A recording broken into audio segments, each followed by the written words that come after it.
sigma p is 0.12 squared. The new portfolio will have an expected return of 18%, so 0.18 minus 1/2, 10, and sigma 10 squared. Yep. So the current level of happiness is maintained, but we need to have a higher level of returns. So what do you think you're gonna get?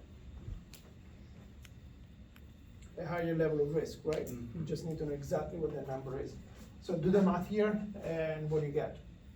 0.12 times 10 is like, I don't know, 144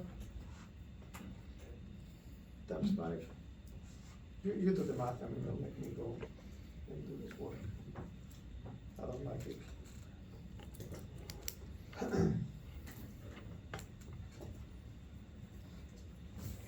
So what do you get for the left-hand side?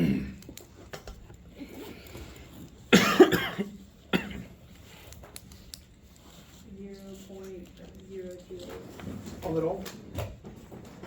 You're holding On the left, yeah. the left side, okay, 0. I lost you, 0. 028.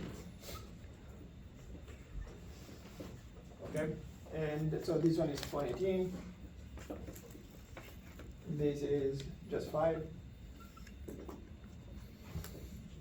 Alright, so what should be the next?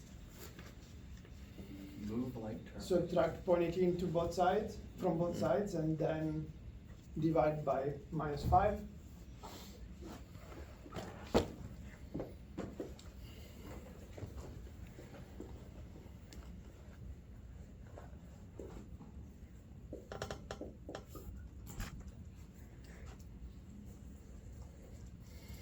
What do you get?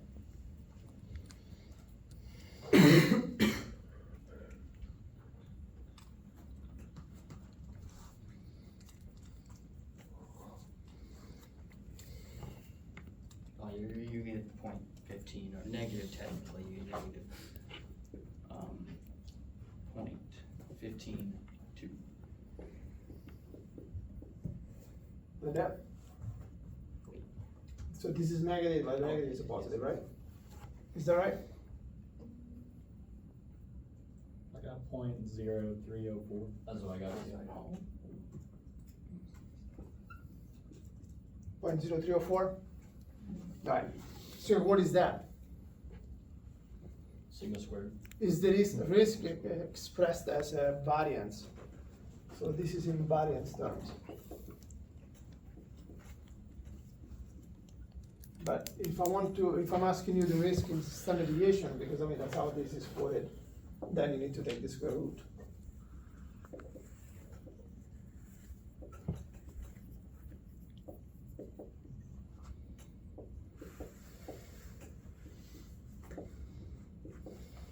What do you get?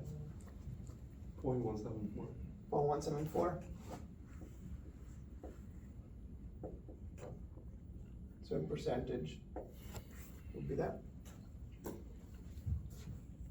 Yep. Questions?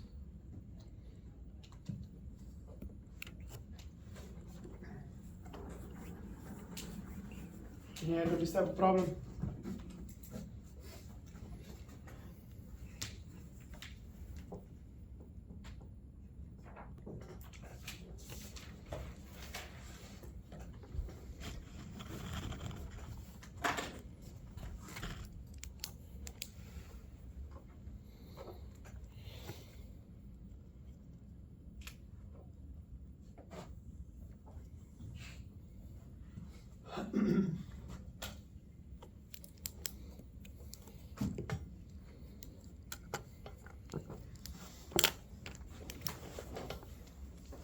Other problem.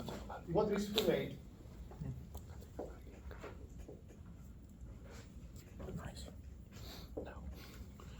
Actually, no, it's change.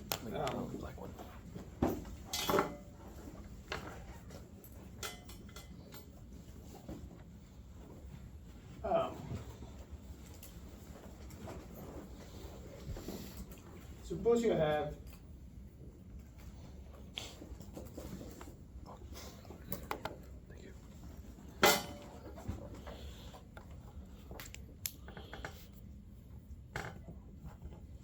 you're given this possible investment. This is where you have an expected return of 10%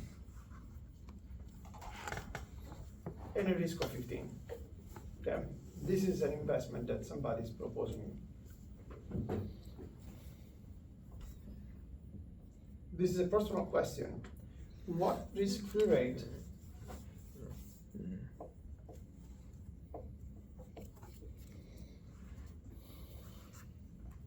so no calculations here. What risk-free rate would make you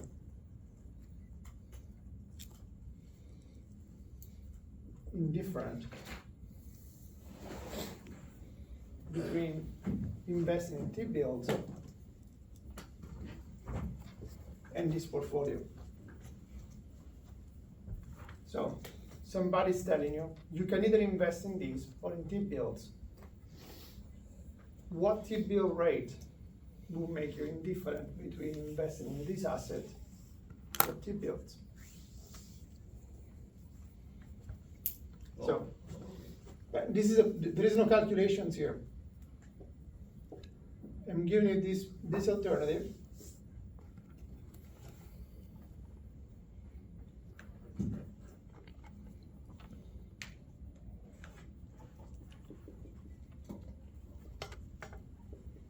So this is this thing.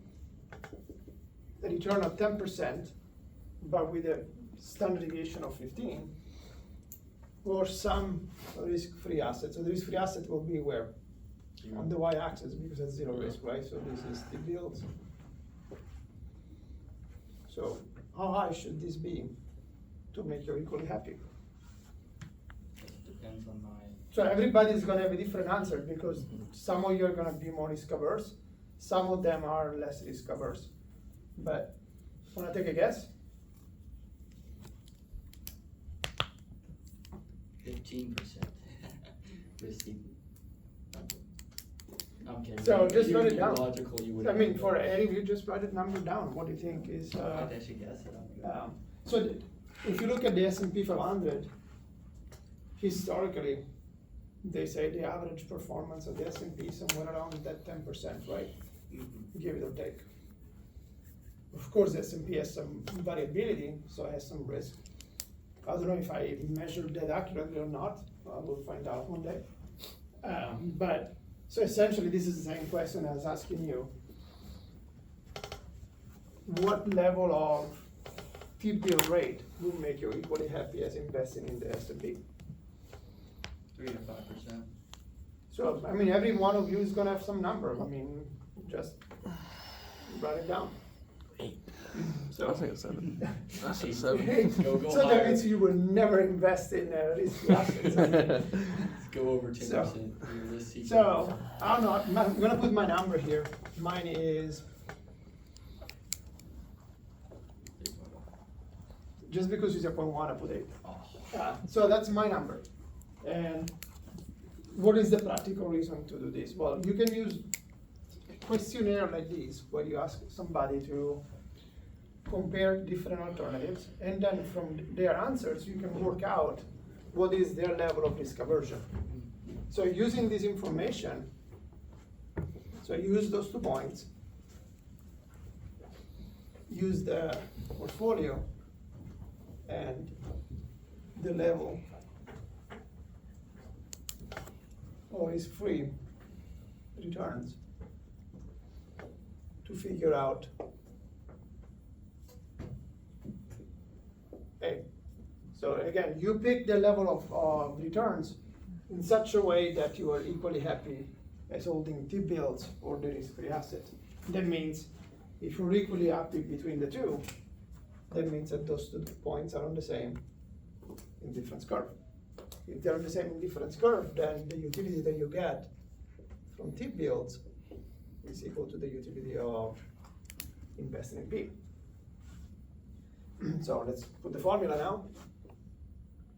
This is the expected return of T-bills minus 1/2 A risk of T-bills is equal to the expected return of P minus 1/2 A risk of P squared. So what do you know about the risk of T-bills? It's 0. By definition, is a risk-free asset, so this is gonna be 0.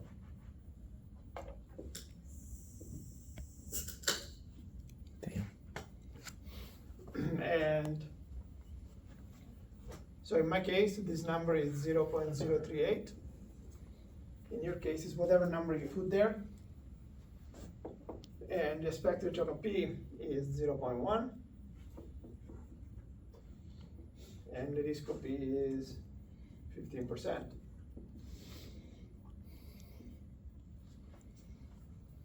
So what is 15 squared is what? 0.225?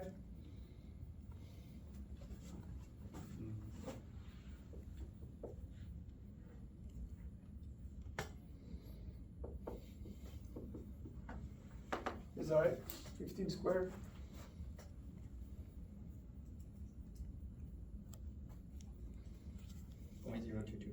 Yeah. Yep. So 0.0225 divided by 2 is 1125.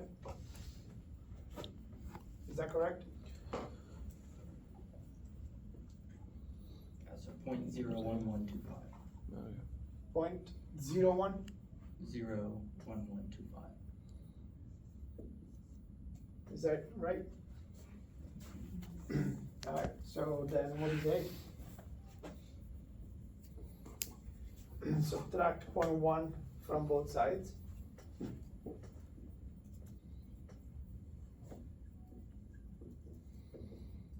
Divided by this guy. So this is gonna be your rate, right? Minus that number. And so what do you get for my numbers?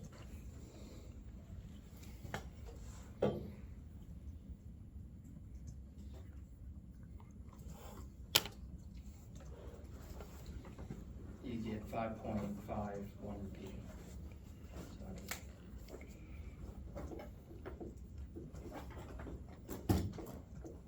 5.5? What about the numbers that you picked? So if you picked a lower interest rate, a lower TBA rate, then your risk aversion is gonna be what? Higher or lower than mine? Higher. This is gonna be higher. If you pick a rate that is lower, I mean, it is, yeah, it is lower, then you're less risk averse. Yeah. What estimates did you get? These are your numbers. Oh, it's just 6, practically. So 6? Yeah. What about you? Anybody else? I'm gonna roll that real quick. Uh, Forgot to bring mine, so.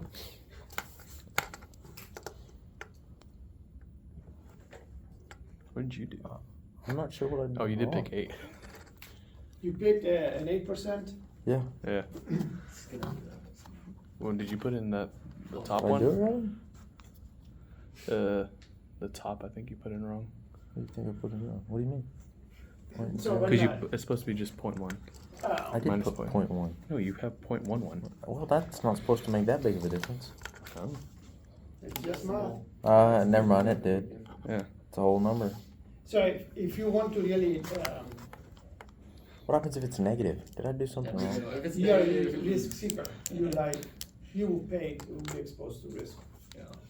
So What a good job. It is technically possible, but it's not in line with the quality of investing. What is the But- reason when you invest? To get higher, to get returns in a way that is proportional to the risk you're taking, right? So 8% would be considered too high. It would be too high. Yeah. I mean, it should still be like greater than 0, Yeah. but So, What would make? so the first step in knowing your No. your client, if you're a financial advisor, is to figure out what is their level of tolerance, There you go. of risk tolerance. So there is some, of course, better constructed how to work tests these. that aim to estimate this number or something equivalent to it. In Italy, if you seek financial advice, the financial advisor must give you a questionnaire where they do a risk assessment and they create your risk profile. And they cannot sell you financial products that are outside of your risk profile. So they just can't. The only way to get around that, to escape the regulation, is for you to tell them, okay, I don't need your help. I'm gonna manage my investments by myself. So I was helping my mother with her finances. She had some stuff invested. And I don't know if that is part of regulation or not, but to my understanding is that as an investor, it's dangerous if you're exposed to more risk than your risk profile, but if you choose to be exposed to less risk, I don't think it's a problem. You just need to be informed that, hey, you could do potentially better by taking more risk. And the funds that she was invested in, to me, they were way too risky, based on what she really wanted to accomplish. And so I told her we need to sell them and invest in some other stuff. And the financial advisor basically refused because she said that it was too low for her risk profile. And so she had to be invested in stuff that was a bit more risky. And she said, I can't handle that. And so I said, okay, then close the account. There you are, problem solved. So then we invested on some things on our own.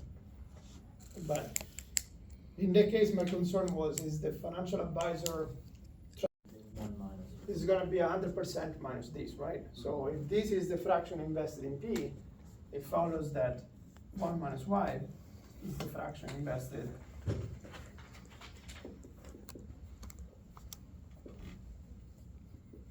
in T-bills. Yeah, so if you add the two fractions together, you get the 100% of your investment. So what level of returns can I get when I mix those two things together? Well,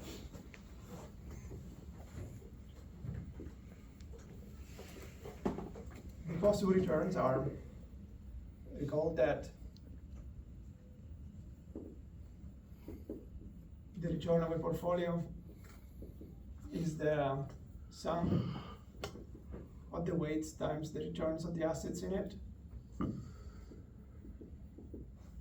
It's the weighted average of the returns.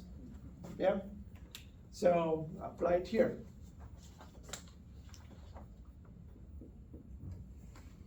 Return of a portfolio is the weighted average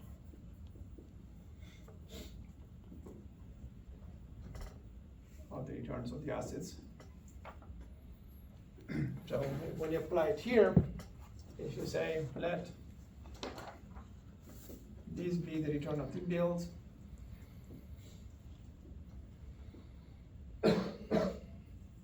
and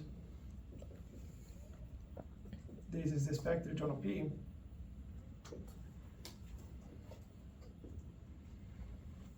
that together with those things, we can say that the expected return of C, the combined portfolio,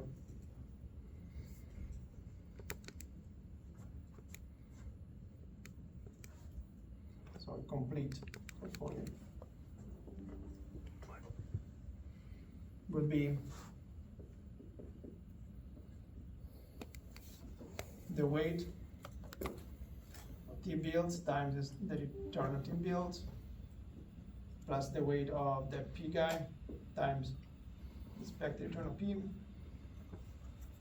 If you want to use these symbols right here, sorry, this is not P, this is a complete portfolio. You're combining those things together. Then you have here C is equal, what is the weight of T-bills? The weight of T-bills is 1 minus Y.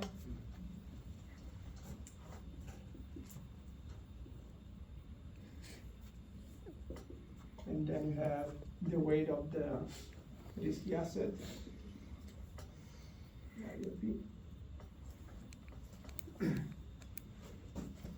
So let's do the algebra so that this looks a little bit prettier. And multiply these across.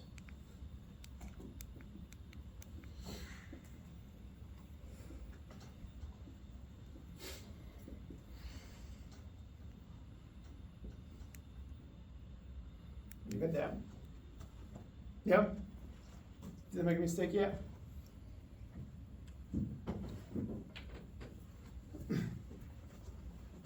Combine terms.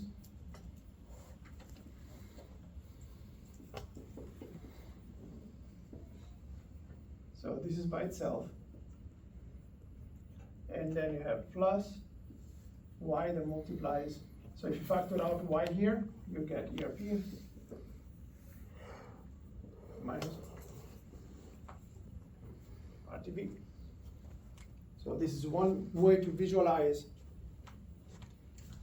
what are the expected return of this combination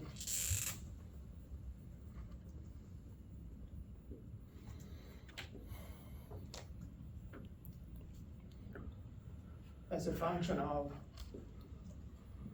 the returns of T-bills, expected return of P, but also how much you invest in each of those assets. Okay.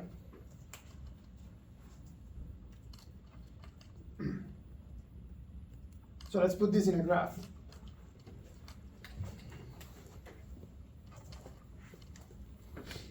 In my graph, I want to have the expected returns here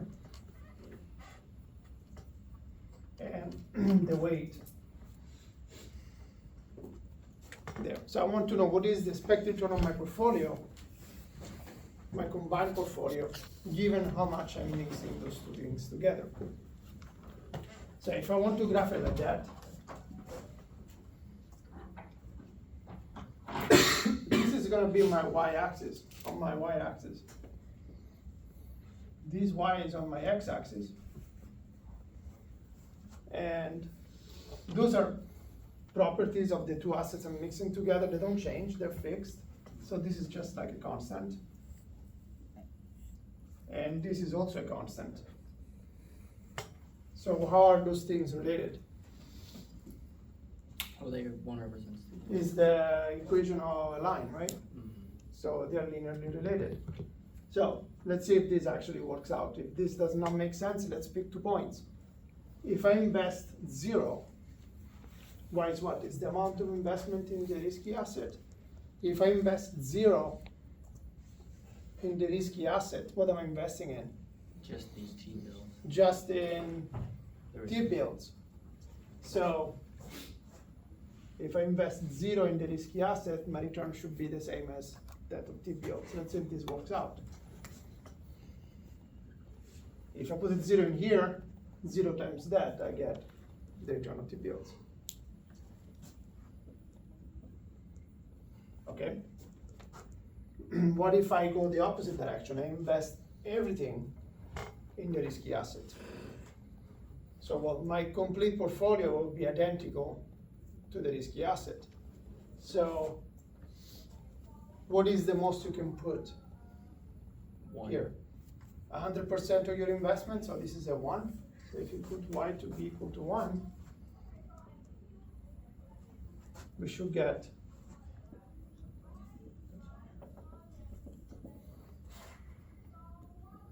ERP. Let's see if that works out.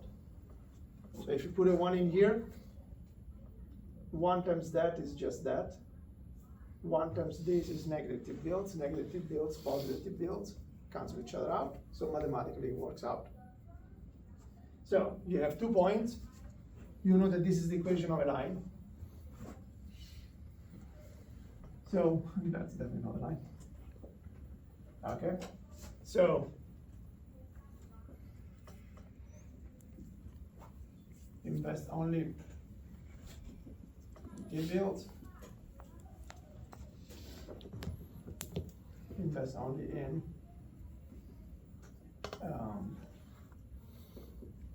P and not in T-bills. So if you invest half and half, what will be your expected return of the overall portfolio? The average of the two.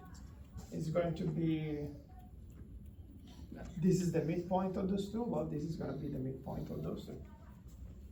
Yeah? So as an investor, I say, choose where to put my money. I can pick any weight. As I pick the weights, as I choose the mix, the performance of my overall portfolio is gonna take some of the performance of T-bills and some of the performance of P, mix them up in a proportional way. And my resulting performance will be calculated at that. Yeah? Questions?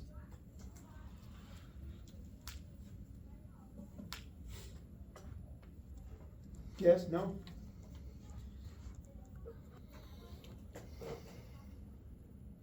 So, could I get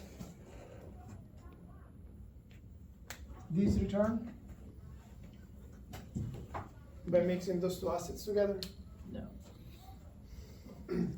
Well, it looks like you can't, because the highest return that you can get is this much. How do you obtain this return? Invest only. By investing everything in B. Yeah.